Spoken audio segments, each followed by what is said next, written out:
Hey everybody, welcome back to Jeff Bowles Central. So I had intended to do an old-fashioned, should you play this game in 2025 type video for KOTOR. Man, Star Wars Knights of the Old Republic.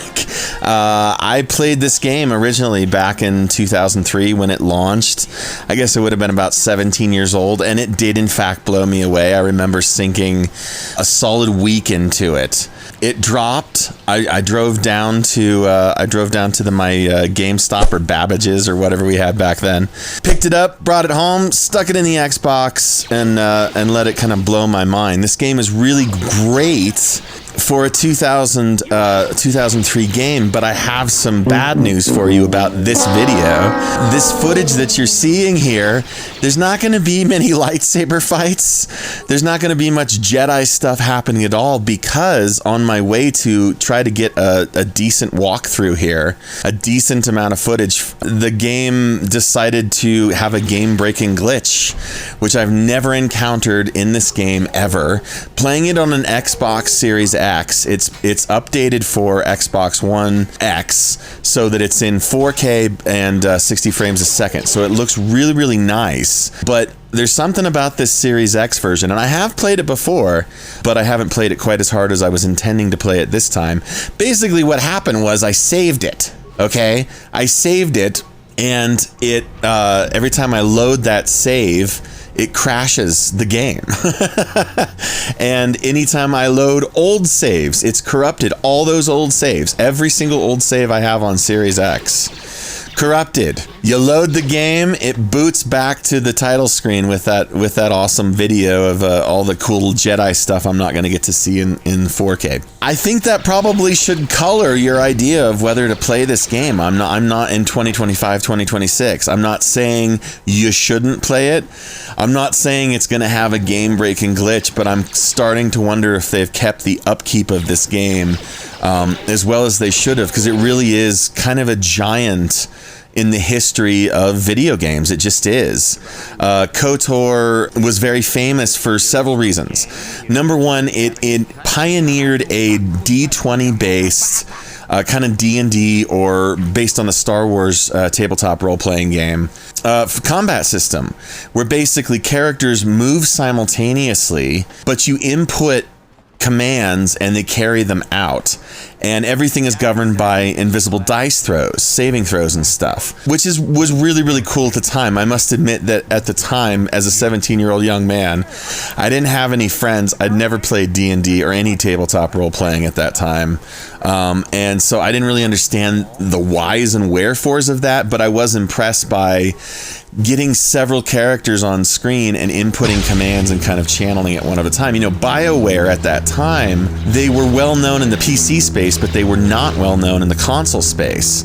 And this definitely brought them to my attention, especially since after this, they started pioneering their own franchises. Dragon Age, Mass Effect, Anthem. Just thought I'd throw that in there. Yeah, they're not exactly what they once were, but back then they were crushing it, man.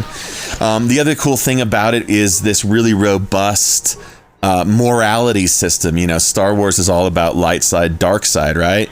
And this just crushes the heck out of that light side, dark side idea, because every conversation, it's like, well, not every conversation, but many, many times, an action or a conversation or completing a quest in a certain way or picking up the right item at the right time and delivering it to the right person, right, indicates if you're light side, dark side, and that does affect your power set. It affects the end of the game. It affects all sorts of things. And again, BioWare kind of pioneered it here in KOTOR first, before taking that to Mass Effect, famously, of course. And then, you know, there's other things too. There was the first time you ever really got to play Pazak, yeah, the Star Wars card game that Han Solo is so famous for being like a stud at. If you'd only had this little green Psylocke, you would have beaten this. Not that I'm a stud at Pazak.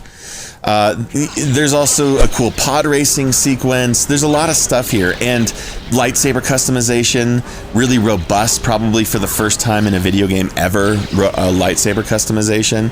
The story is very intricate. It's very good. It takes place 4,000 years before the films.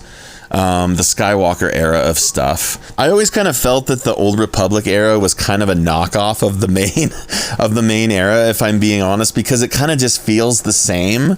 Like ships and robots and stuff look slightly different, but nothing's all that different except for that the Republic existed in a more robust way, a less corrupt way, and they're being threatened by the Sith in full force. Not just two Sith, right? A master and apprentice just kind of secretly conniving from the shadows. No, this is an army of dark Jedi coming for your ass. And it's really scary. And they've got all sorts of Sith troopers and stuff too, which I always love the Sith troopers. I think they're a cool variant of the basic stormtrooper idea, right? There's cool things like vibro blades. You know, you don't just use blasters and sabers. There's blades. There's tons of equipment. There's droid use. There's complexity in dialogue.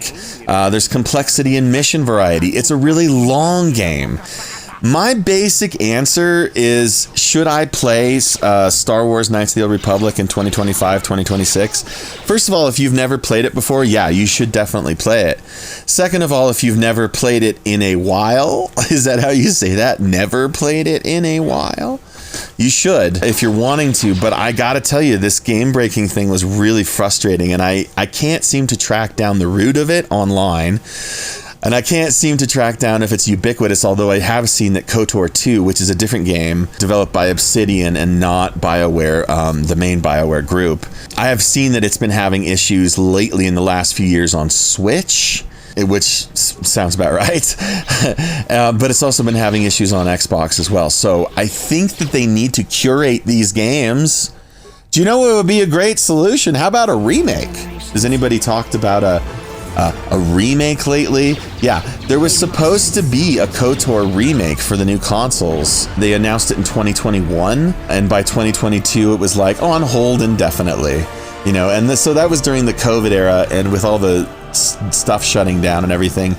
It is owned right now, that remake, by a private firm who is trying to get it done and trying to get it released, but I do not know, you do not know, they do not know if it'll ever see the light of day.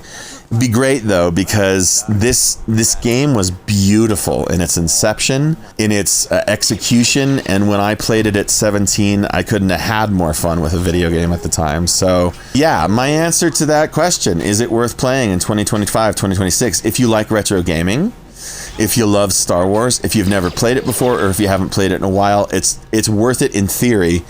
But if you do encounter a game-breaking glitch where you save it and it wipes everything every time you try to load that save, then God bless you, you've just fallen into Jeff Bowles' latest scheme. It was mine. I did it. That's the twist at the end. That's the M. Night Shyamalan twist at the end of the video. I caused the bug. Alrighty then. You guys have a good day. Like and subscribe to Jeff Bowles Centra if you want to. If you don't want to, that's fine. Just, you know, don't say it. Just don't say anything. Bye!